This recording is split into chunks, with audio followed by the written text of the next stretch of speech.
system of family caregivers. So who are family caregivers? Very simply, it's any person who takes on generally an unpaid caring role and provides emotional, physical, or practical support in response to any physical or mental illness, disabilities, or age-related needs. Now, you may hear terms such as family carers or care partners, family caregivers, or just caregivers. These terms do get used interchangeably. And we accept that in today's world, and what we do is use the definition to share the universality of this term. So regardless of what you call it, it is this definition that defines who family caregivers are. They are the invisible workforce. Now, when I say that, I mean literally working to support people in our society. And I'll share with you in a minute what kind of work they do when they do provide family caregiving. But here are some stats which are absolutely phenomenal. 1 in 4 Albertans are family caregivers. They are providing almost 400 million hours of unpaid care each year. It's 10 times more than the amount of care being provided by paid caregivers like myself. And it saves the Alberta healthcare system close to $6 billion per year. So when I use the word phenomenal, I don't use it loosely. Now, when it comes to family caregiving itself, it can be very diverse. So it's very important not to treat family caregivers as a homogeneous population. And every family caregiver also have their own caregiving trajectory. So the diversity and the carer trajectory or the caregiving trajectory is important to understand if we are going to look at ways to support them. So family caregiving often starts with sporadic care. Sometimes it is much more than sporadic care if something catastrophic happens to the care recipient, but usually it is sporadic care. And then it can increase to also providing support when there is a crisis or an exacerbation. So if you're looking at somebody, Michelle, you gave an example of providing family caregiving. It could be that you're providing some support in what we call instrumental activities of daily living. So you may be helping with shopping, running some errands, picking up medications, picking up groceries, taking your loved one to the doctors. And then every now and then there may be a crisis, such as the person may fall and break a hip, okay, or develop a reaction to medication that requires you to take them to the emergency room. So often family caregivers, though they may be providing a certain amount of support, end up also providing for crisis management and helping manage exacerbations of particularly medical illnesses. Then over time, it expands. So you go from providing sporadic care to providing consistent care around what we call activities of daily living. And this could be the ones that I've mentioned, plus it could be increasing support in maintenance of the house. It could be laundry, housekeeping.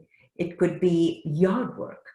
It could be providing for their social activities, engaging with them and to bring about socialization, providing emotional support. At some point, you may have home care involved. And home care can step in, start providing some supports that may lessen the caregiver burden. Often, over time, it expands to supporting personal care. What do we mean by that? That's basic activities of daily living. So now you may be supporting their dressing, their washing, their bathing, their feeding, their toileting, and sometimes even transfers and ambulation. Now, most people either, at this stage in life, when it gets a little too much to provide care for the family caregivers, they've reached the point where they cannot do anymore, they look for long-term care admission. What's important to remember is once they go into long-term care, the caregiving doesn't stop at the doors of long-term care. Often, family caregivers continue to provide care when somebody moves into long-term care, and actually they take on yet another role, and that is of vigilance. So it can be quite stressful making sure that somebody who's in long-term care is actually getting proper care besides providing hands-on care. And then there is palliative care. Now that could be in any setting. So they could be supporting palliative care in hospital, in hospice, in long-term care. However, more and more Albertans are choosing to die at home. So they're providing that palliative and end-of-life care at home. So you can see how diverse the role of family caregivers could be, and at the same time, their care trajectory can vary.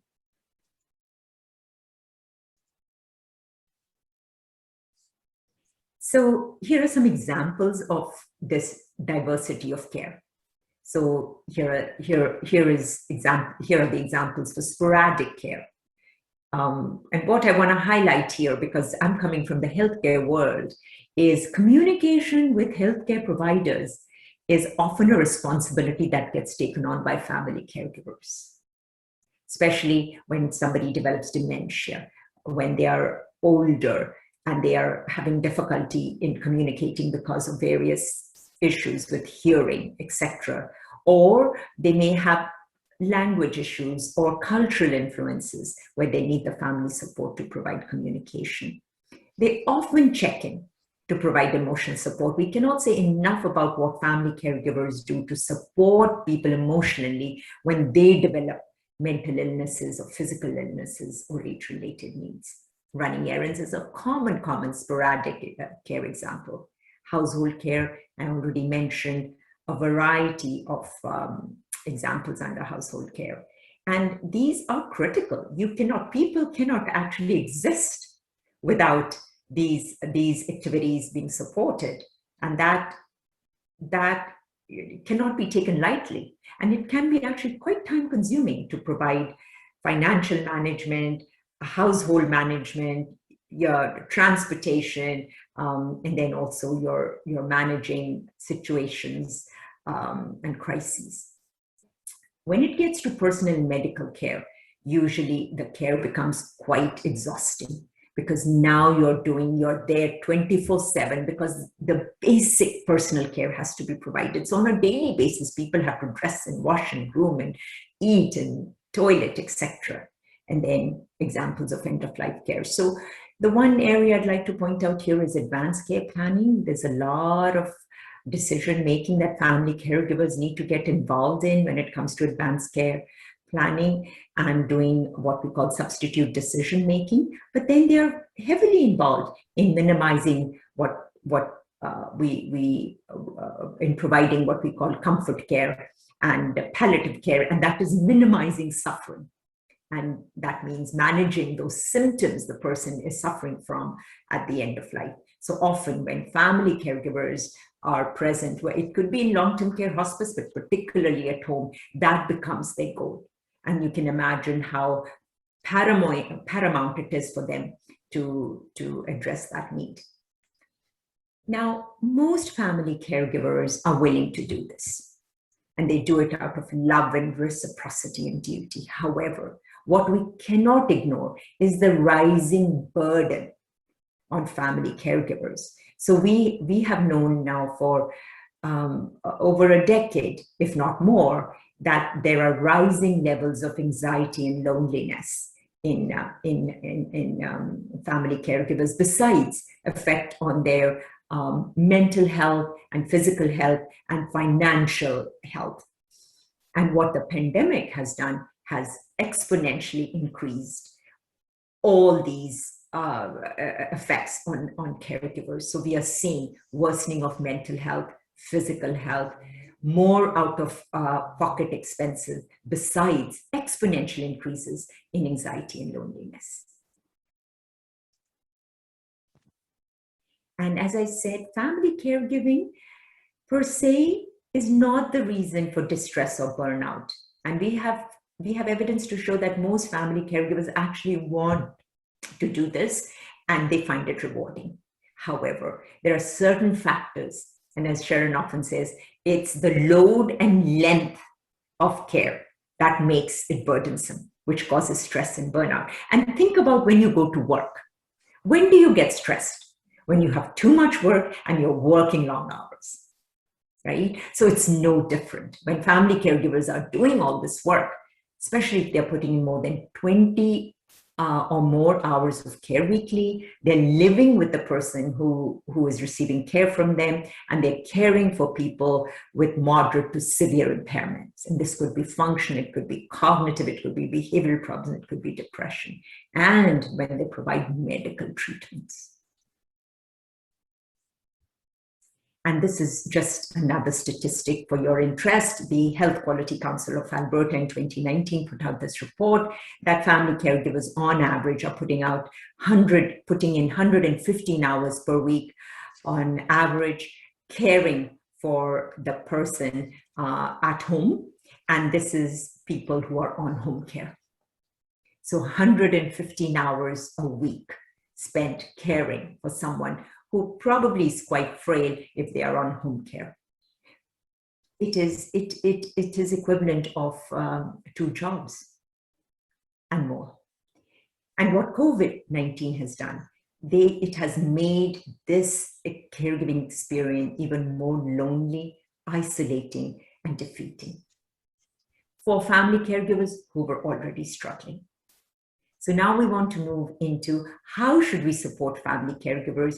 And we've been doing this work since 2014. And we have had multiple consultations where we first started to explore what should we take on to support family caregivers. And we were looking at research priorities. And at the very first symposium, we were told that the healthcare system is not doing enough, that you have a missed opportunity.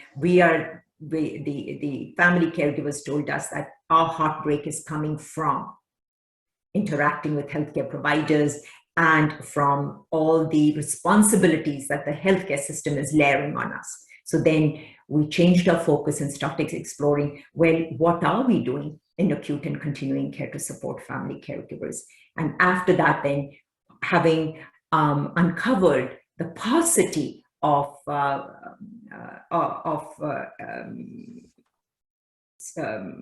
initiatives in supporting family caregivers from within the healthcare system, we started to look at, well, how do we support them?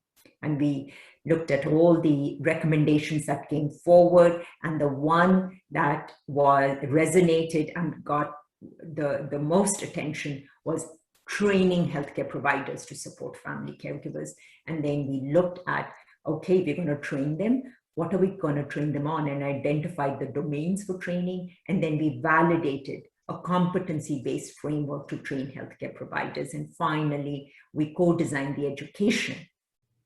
And we have implemented and evaluated it. And that is what is in play now. So I'm going to hand it over now to Sharon to talk more about what can we do to support family caregivers. So the Alberta consultations that Dr. Parmar led from 2014 to 2018 were completely in step with other research. So Stephen Zaret was the fellow who developed the Zaret Caregiver Burden Scale, and Richard Schultz, who wrote the textbook Families Caring for an Aging America, both began to point out, so that was 2017, 2018, that family caregivers diversity and changing needs along that trajectory, that we need to build a better system to support family caregivers, and that the healthcare system had a role to play. And so when we talk about building a better system, no one organization can support family caregivers. We all need to work together, and the Camrose Library is a really good example of how this works. So what happens is we need government policy that actually recognizes caregivers. We talked about family caregivers in the pandemic as visitors. You just need to come in and watch at the window, when family caregivers were pushing back and saying, no, we're family caregivers. We are essential. So environments make a big difference. Working on age-friendly, dementia-friendly, child-friendly communities are really, disabled-friendly communities is really important. Caregiver skills training is still important. So Norquest College and the Alberta Caregiver College offer courses that are caregiver skills training courses, and they're offered online. Community organizations, and we talk about Caregivers Alberta, senior centers, Alzheimer's, Parkinson's, and certainly, you think about the community organizations in Camrose that provide a lot of services for many different people, including family caregivers. And the healthcare system, as we were saying, support from health providers and the health system. And then we also need research to support, whether we need to evaluate what we're doing. We need to longitudinal research to see if it actually makes a difference with family caregivers. Now, this is something that Jasneet pointed out. So we talk about caregiver resilience, and oftentimes we think about that as just pull yourself up by your bootstraps and take care of yourself and you'll be fine. But what we know is that we all have a tipping point where there's just too much to handle, or that on the other hand, someone does something for you that lightens that load. So that's what this slide shows. So you can have a caregiver that is caring for somebody with severe dementia, and they thrive because they have support from family and friends. They've learned about dementia from the Alzheimer's Society, and there's care respite for them from home care available twice a week. So, whereas another caregiver caring for somebody with severe dementia may be vulnerable in a crisis because they're in poor health themselves, or they spend most of their time at home because they can't afford transportation, and they aren't aware of any of those dementia resources or respite care. So, for example, I interviewed a 94-year-old woman. She had a heart attack. She's been caring for her husband with severe dementia for 6 years, and she didn't know about home care. She was just totally shocked when the coordinator in emergency said to her, "We can find someone to care for your husband." So again here, as Richard Schultz points out in his 2018 paper, and this is in the references, healthcare providers need to see family caregivers as more than a resource to follow their care plan, but rather as a partner in care who needs information and care to maintain their own health and support to care. And so achieving this requires that healthcare providers have the competencies, the skills, knowledge, and ability to recognize the caregiver's presence, assess whether and how the caregiver can best participate in overall care, engage and share information with the caregiver, recognize the caregiver's own health care and support needs, and refer the caregiver to needed services and supports. So we use the term caregiver-centered care, and we actually define it as it's person-centered care for family caregivers. It's a collaborative working relationship between families and healthcare providers in supporting family caregivers to maintain their own well-being and in their caregiving role and decisions about services, care management, and advocacy. So it's not shifting of care to the caregiver. It's all of those advocacy responsibilities to families, but rather it's a collaborative working relationship between healthcare providers and family caregivers. So this is the competency framework, and I'm showing you this because there are actually 6 domains, and they're broad domains: recognizing the caregiver role, communicating with family caregivers, partnering with family caregivers, fostering resilience, navigating health and social systems and accessing resources, and enhancing the culture and context of care. And so each one of these has 3 to 4 competency indicators under it. And this is fostering resilience. So it identifies and assesses family caregiver needs and goals on an ongoing basis, recognizes the dynamics of that caregiver care receiver relationship, enhances their skills so they can refer them to courses if they need skills and skills training, and promotes the health and well-being of family caregivers and encourages self-care.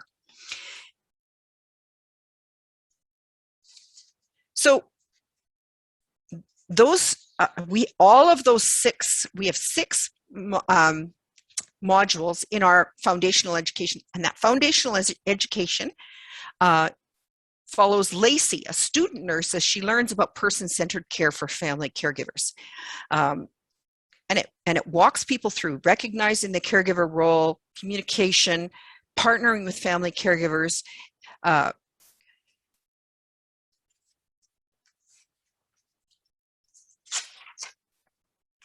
I lost my place here.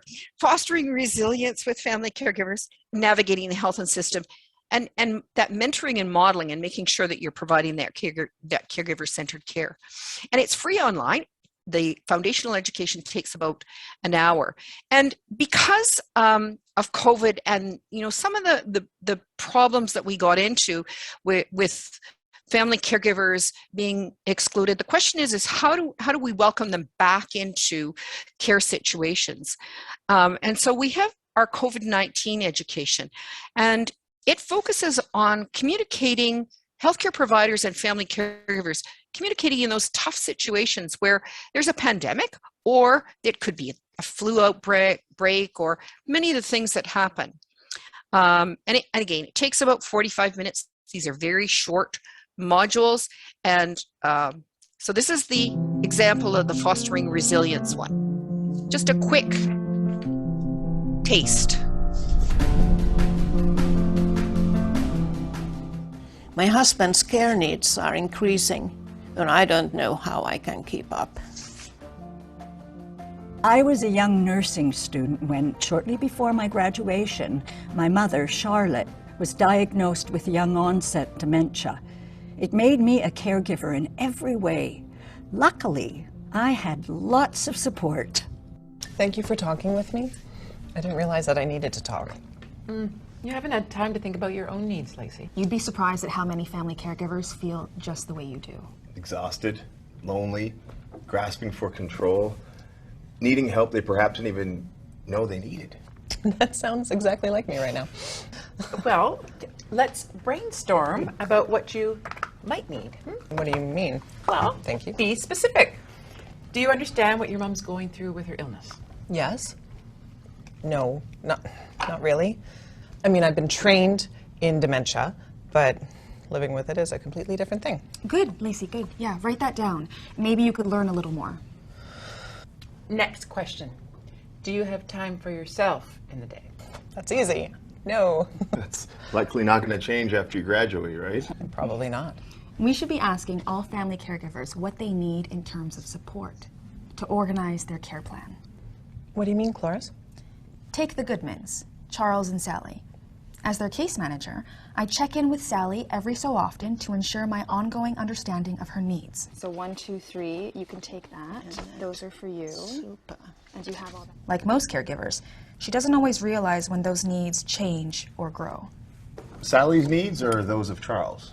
Well, one affects the other, but I make sure to have private time with Sally in order to see things from her perspective. Well, she knows Charles' limits better than we do, and her own. Mm-hmm. So really, what we're doing here is starting a movement. We're actually asking healthcare providers to support family caregivers as well as the Albertans they care for. The Care Support Needs Assessment Tool authors are Dr. Ewing and Dr. Grad, and they make the point, unless we support the carers aren't going to support the patients, and then we're all going to be struggling. And so, we know that well-supported caregivers provide high-quality care, and they keep people out of the hospital and out of long-term care longer. So, Can I just, sorry, yeah. Sharon, Can I interrupt? I actually took that caregiver-centered course. I really liked it. I thought it was very informative. But can you just talk a little bit more about the COVID-19 education? Is that a course as well, or what's that one? It actually is. So one of the things that we noticed when it's actually the sixth person that took the foundational education said, I need to know more about how to talk to family caregivers. And so learned a lot from the education, but needed more. And so what we concentrated on in the COVID-19 module was recognizing family caregivers and the kinds of diversity that there will be. So, somebody in primary care that's accessing primary care, or long-term care, or in the hospital, and the kinds of things that they might need, and then how lots of skills practice in that module. So some examples of how you might talk to a caregiver who's caring for somebody with stroke, how many you might talk to somebody who's caring for somebody with dementia, and actual it's kind of a little bit of a game that you play. And so caregivers, or the people that are taking it, say it's really interesting. And then in the third piece, we look at some of the innovative practices that have been here in Alberta. And so, again, it takes about 45 minutes. It might take you a bit longer because some people go through every single one of those choices rather than just a couple. But yeah, I think if you've enjoyed the foundational education, you'll really enjoy the next one. That's awesome. Thank you. It's designed for healthcare providers and family caregivers to come together in this working relationship and navigate the ups and downs of the pandemic together. Right. And yeah. Yes, as a team. Yeah, as a team. And so we've got perspectives from family caregivers in the first module, and in the second one, as Sharon said, the emphasis is communication. And there's some skill development as well in that module. And then the third one is you're looking at it from the healthcare provider's perspective. What we want to do is we want to bridge that gap. We want healthcare providers and family caregivers to come together. Right, on the same page, on the same level. That's right, and support each other, because if they have a good working relationship, it actually reduces the angst on both sides. It's not just reducing the caregiver stress, it reduces the care provider stress as well. So the course, is the audience for both healthcare providers and caregivers? Is that the main audience that you would say it is for? The target audience has been healthcare providers all along. All the education, but Sharon will tell you many family caregivers have taken it and enjoyed it. And as we presented to the public, family caregivers are wanting to take this course because they are saying this gives us the language that we can use when we are interacting with the healthcare system, as well as it also tells us about what we can expect from them. Yeah, it gives them the perspective of healthcare providers, I think.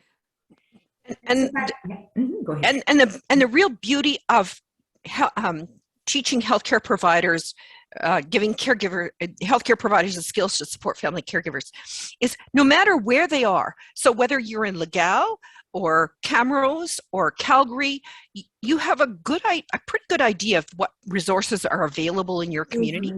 Chances are too, if you're in an Aboriginal community or a French-speaking community, you speak that language, so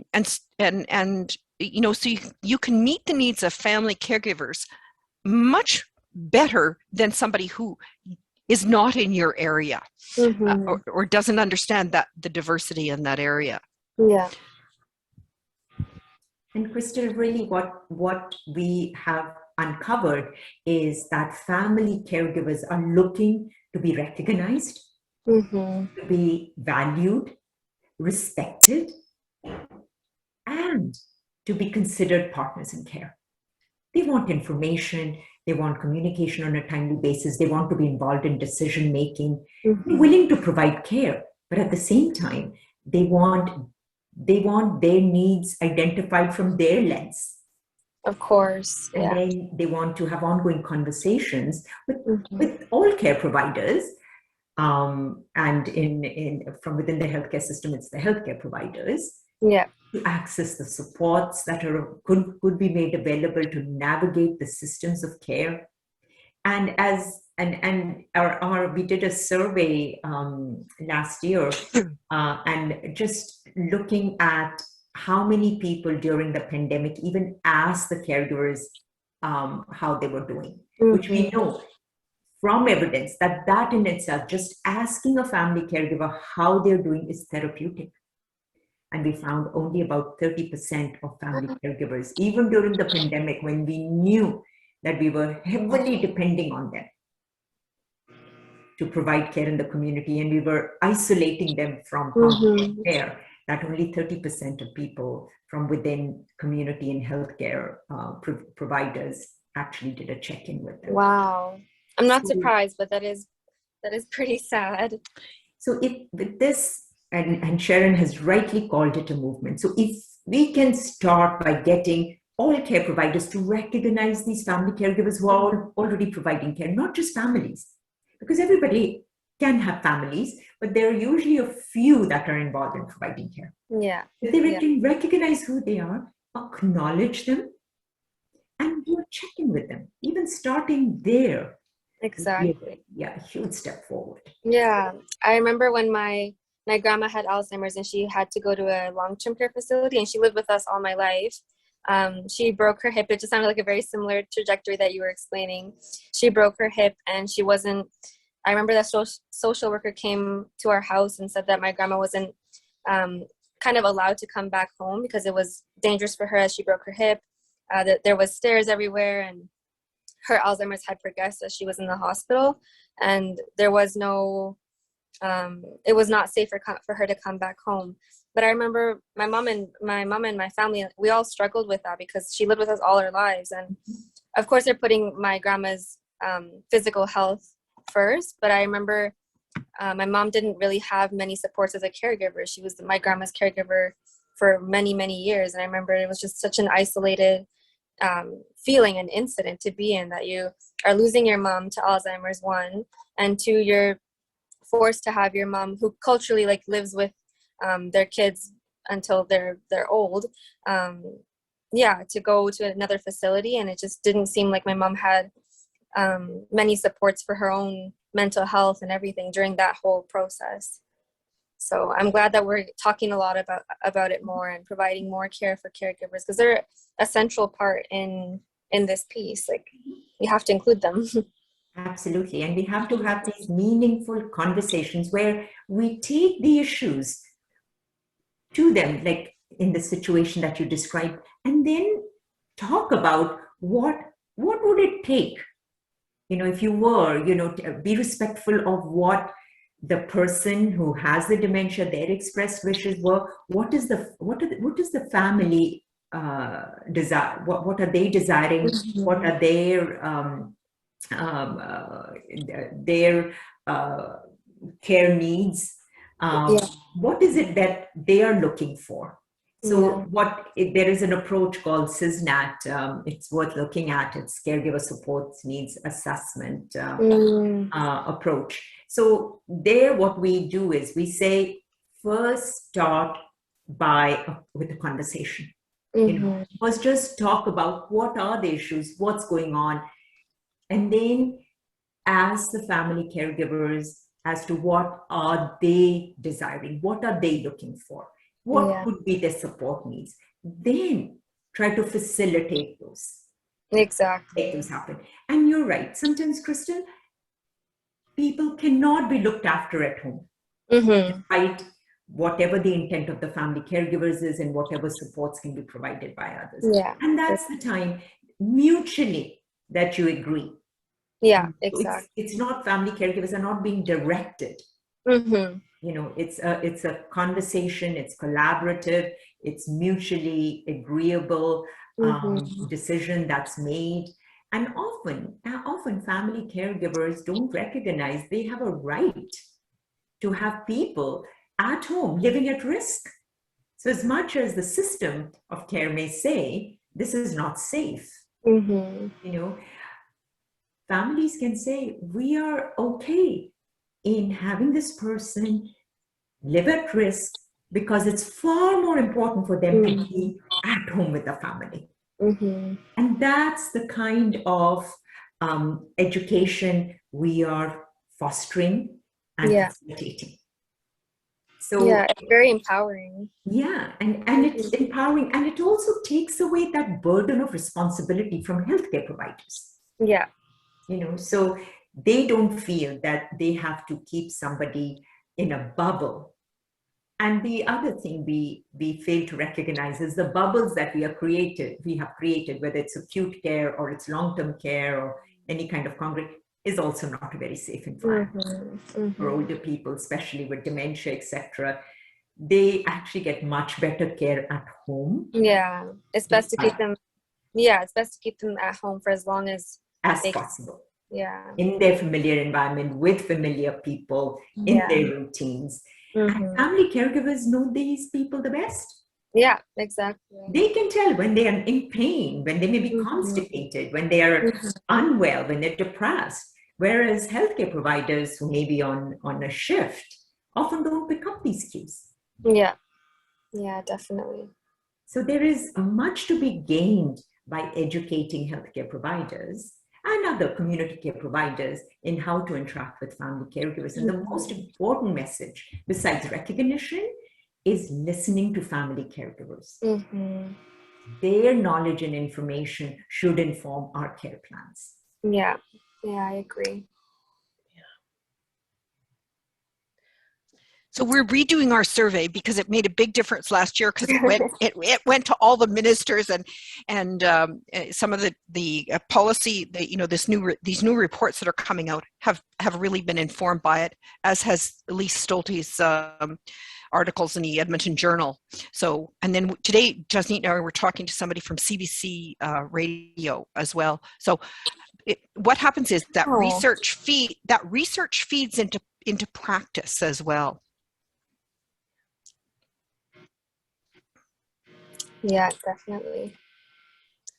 That's awesome that the survey got recognition, and you're doing it again as a longitudinal study, or no, we're assessing some of the same things, but we're also assessing many different things, because we learned a lot.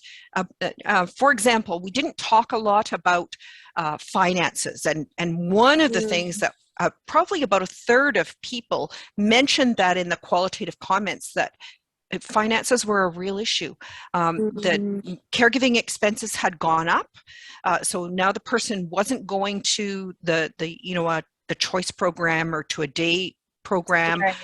Kids were out of, disabled kids were out of school and at home all the time, and so suddenly way higher expenses and lower incomes as well. So we've asked a lot more questions about working caregivers, because we know that half the people that are working are also employed.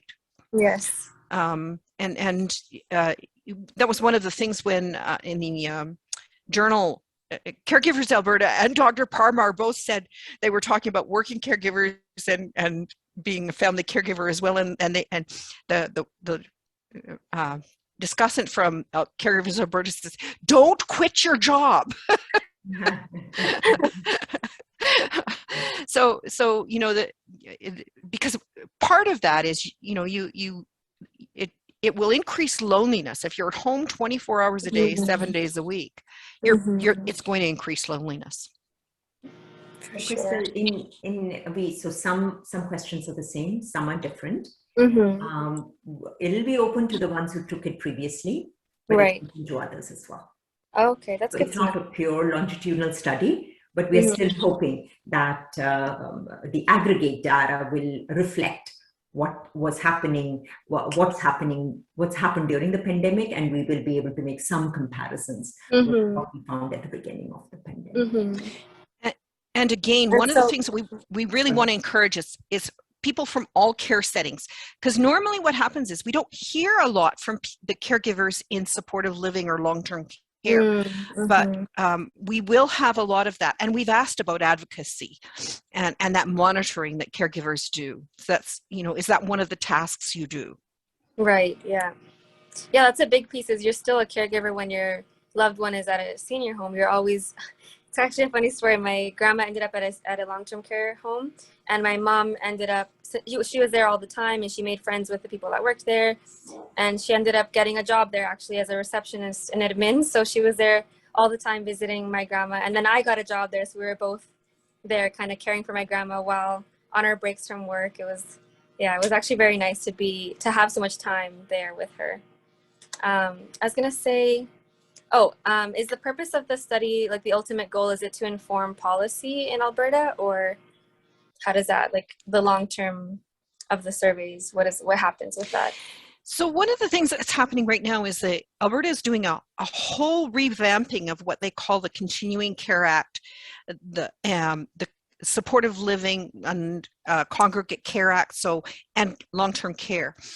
And so there's this report that's come out, but unless we keep caregivers' needs in front of politicians, they tend to fall off if they're not, if that's not in front of them, so absolutely, if a story hits the news about somebody in a care home that hasn't been taken care of and they've been taken to the hospital with a terrible infection or whatever, as happened a couple of years before the COVID pandemic hit, it made the news, but it wasn't a widespread thing. What COVID-19 has done has made it a really important issue, and people recognize that there's not enough staff in long-term care homes, and that we need to change this, and we need to look at how much home care we provide, and we need to support family caregivers and recognize them in policy.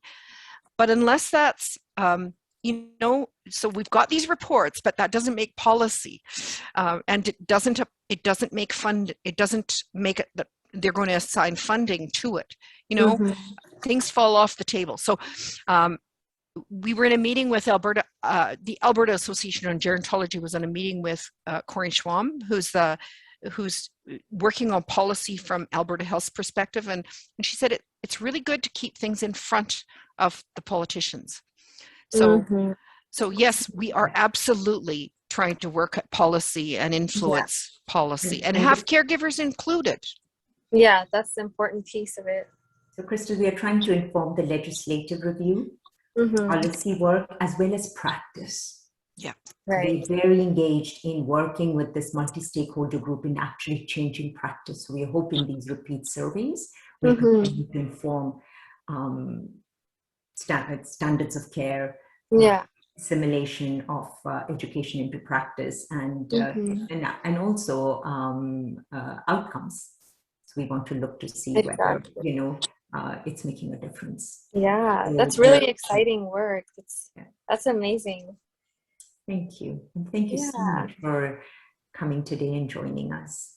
Yeah, no, thank you for sharing all this information. I learned a lot, and I love the work that you guys do, and I work closely with some caregivers as well. And so I think I actually passed around this survey back in November, I believe. Is it the same one with, I forget her name, is it Gwen from the University of Edmonton? that's specifically for dementia, but this is for all caregivers and all conditions, and that's and two, in all care situations too. So home, and also younger caregivers, people with mental health concerns, all sorts of other things. And so that comparison and that broader population is a real strength in this one. The other thing that we're doing is we measure loneliness and anxiety with validated scales. So I can actually say, this is how lonely people were. This is, and the other thing that is a real strength is that our measurements of loneliness and anxiety pre-COVID-19 they fit with the current with the research in that area. So we were pretty much right on with what we thought we should get. Crystal, I have a quick question for you. Yeah.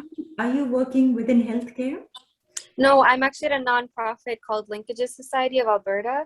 I do a program with music and art for seniors with dementia, and we include their caregivers in this program, which actually we weren't able to do during COVID, but I'm hoping that I can get back in touch with some caregivers in the fall time. Oh yeah, you're doing that lovely program with Yes. yeah. Oh. Yeah, it's funded by AHS. It's one of the CIDC projects. Very I forget nice. what CIDC stands for now. Innovative Dementia Care. Yeah. Something Very like nice. that. And Crystal, the reason I asked was I was going to ask you if at all you're interested, Sharon can send you an invitation and you can join a multi-stakeholder group that is now in the process of designing the advanced level education to support family caregivers. We'd love to have somebody like you. That'd be amazing. Yeah, I would love to. Okay. Yeah, should I write my email in the, or Yeah, can you see my email you- address? Yeah, you've got what you have is my email address. It's in chat. Oh yes, I see it. Yeah, and just email me and I'll give you information about this. And so what you'd have is some influence, and as well working with a wide variety of different people, because we've got there's over 100 people that are involved in co-designing this education.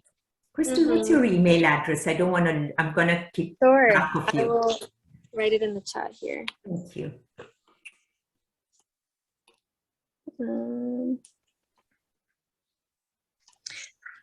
Yeah, I sent information out to linkages, I think last week on the survey. Yeah, the survey, yeah, that Yeah. I'm actually forwarding to the caregivers who I'm in touch with. I'll be forwarding that good. one as well. Yeah. Yeah. Excellent. I have it now. And there's a period, or is it a dash between link and ages? That's a dash. Okay.